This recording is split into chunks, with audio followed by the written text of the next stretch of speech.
नमस्कार। एक बहुत पुराने नेता हैं, ट्राइबल नेता श्री अरविंद नेताम। 1972 में ये पहली बार इंदिरा जी की कैबिनेट में आए थे। 1972 में जो अभी देखने वाले बहुत कम से कम 80% लोग पैदा भी नहीं हुए थे। फिर उसके बाद राजीव गांधी की कैबिनेट में रहे, मनमोहन सिंह जी की कैबिनेट में रहे। आखिरी बार मतलब 2007-8 तक शायद केंद्रीय मंत्री रहे। एमपी रहे 8-10 बार। इनको कांग्रेस बस्तर का सबसे बड़ा नेता मानती थी कई दशकों तक। फिर इसी चक्कर में इनके एक यूजलेस भाई थे शिव नेताम, उनको भी टिकट मिल गई, वो भी एमएलए बन गए और दिग्विजय सिंह की कैबिनेट में मंत्री भी बन गए। अब अचानक से क्या हुआ है कि पिछले हफ्ते श्री अरविंद नेताम नागपुर में आरएसएस की एक अभ्यास वर्ग में चीफ गेस्ट बनकर चले गए। मतलब वो तो खैर बता रहे हैं कि प्रेसिडेंट प्रणब मुखर्जी के बाद में पहला आउटसाइडर हूँ जो वहाँ पे चीफ गेस्ट बन के गया, लेकिन वो फाउंडेशन डे में गए थे मुखर्जी जी और ये गए हैं अभ्यास वर्ग में। खैर मुद्दे की बात यह है कि 85 साल के एक ट्राइबल नेता को आखिर आरएसएस क्यों बुलाना चाह रही है अपने यहाँ, यानी क्यों बुलाया उनने अपने यहाँ। और वहाँ पे उन्होंने जो भी भाषणबाजी करी, मोहन भागवत जी से चर्चा भी करी, उसके बारे में आके उन्होंने बहुत लोगों को बताया, प्रेस में बताया। यहाँ वहाँ कुछ पुराने डॉक्टर रमन सिंह और चरणदास महंत वगैरह से भी उनकी बातचीत हुई, ऐसे रिपोर्ट्स आई। अब वो जैसे ही नागपुर से यहाँ आए, अगले दिन साथ साथ अनाउंसमेंट आ गई कि भाई बोधघाट प्रोजेक्ट को रिवाइव करके 50,000 करोड़ सैंक्शन कर दिया गया। अब बोधघाट प्रोजेक्ट के सबसे बड़े विरोधी कौन थे? माननीय नेताम जी। और उनके कहने पर राजीव गांधी ने एनवायरमेंट सर्वे और फिजिबिलिटी रिपोर्ट और ये सब करा के प्रोजेक्ट को बंद कर दिया था। उस जमाने में 84-85 में उस पर 350 करोड़ रुपए खर्च हो चुके थे उस प्रोजेक्ट पे। आज भी अगर आप वहाँ जाएंगे दंतेवाड़ा डिस्ट्रिक्ट में बारसूर के पास में, तो वाटर टनल्स बने हुए हैं अभी भी। ये सब बन चुके थे, फिजिबिलिटी रिपोर्ट बन चुकी थी, टनल्स बन चुके थे, डैम की तैयारी थी। माननीय नेताम जी और बहुत सारे बस्तर बचाओ आंदोलन के क्रांतिकारी कूद गए और उन्होंने इस डैम को नहीं बनने दिया। अब ऐसा क्या हो गया है कि 2020 से इस डैम को दोबारा बनाने की चर्चा चल रही है और इसमें cutting across all party lines. मतलब केंद्र सरकार भी चाह रही है, इधर माननीय बघेल जी भी वही राग अलाप रहे थे और अब आरएसएस भी चाह रही है। तो क्या कारण है? क्या ये बोधघाट प्रोजेक्ट इस लायक है कि इसे रिवाइव किया जाए?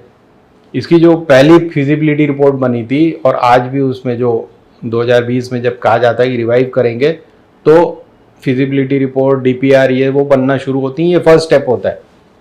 अब पुरानी डीपीआर वगैरह खंगाली गई होंगी, नए बनाए गए होंगे और वाटर रिसोर्सेज मिनिस्ट्री जो है सेंटर की, उसको 50,000 करोड़ का बजट भी एलोकेट हो गया है।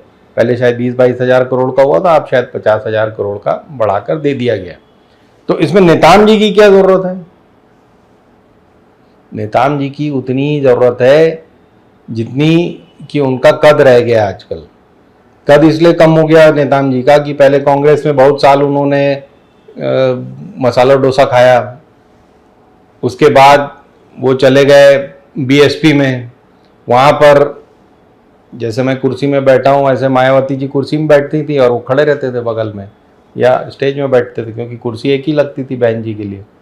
तो फिर वहाँ से रूट कर वो वापस कांग्रेस में आ गए, फिर कांग्रेस से फिर से रूट गए और अपनी पार्टी बना ली, आदिवासी समाज पार्टी या कुछ, उन्होंने 20-25 हज़ार वोट भी मिल गए उनको। और इस बार बड़ा भारी फेलियर साबित हुए असेंबली इलेक्शंस में।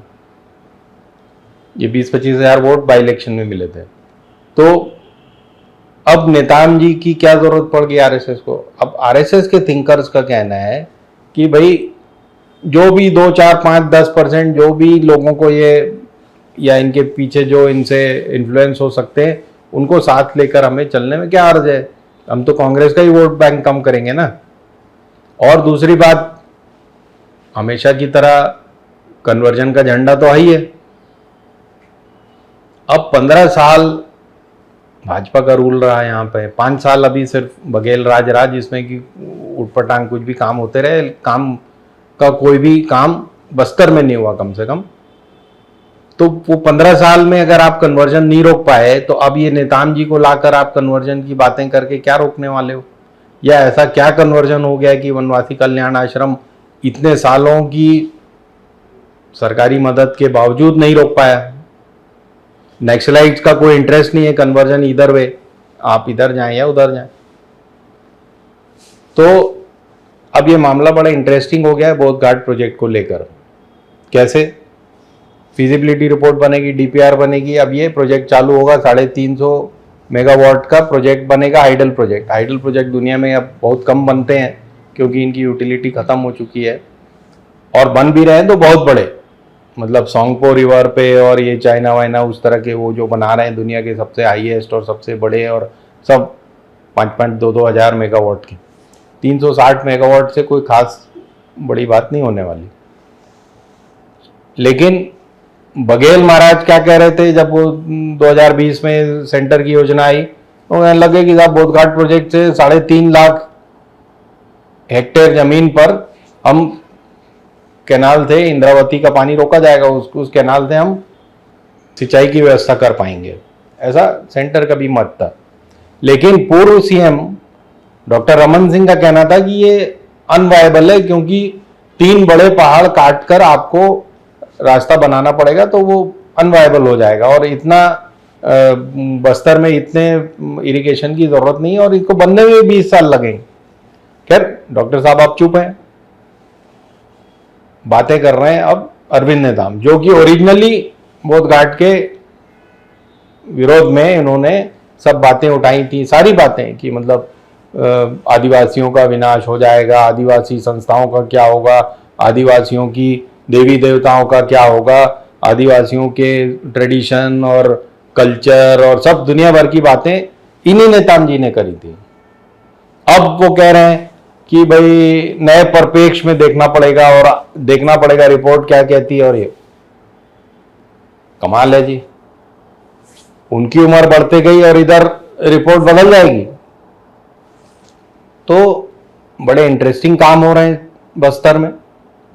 ये Bodh Ghat project, Bodh Ghat railway line, ये सारे बड़े इंटरेस्टिंग काम हो रहे हैं। बीजापुर के बारे में मैं आपको पहले भी बता चुका हूं, शायद आप लोग देर से जगे। अब ये देखिए कि नेताम जी क्या करते हैं, अगला कदम, उन पर नजर रखना बहुत जरूरी है। धन्यवाद। हिंदुस्तान जिंदाबाद।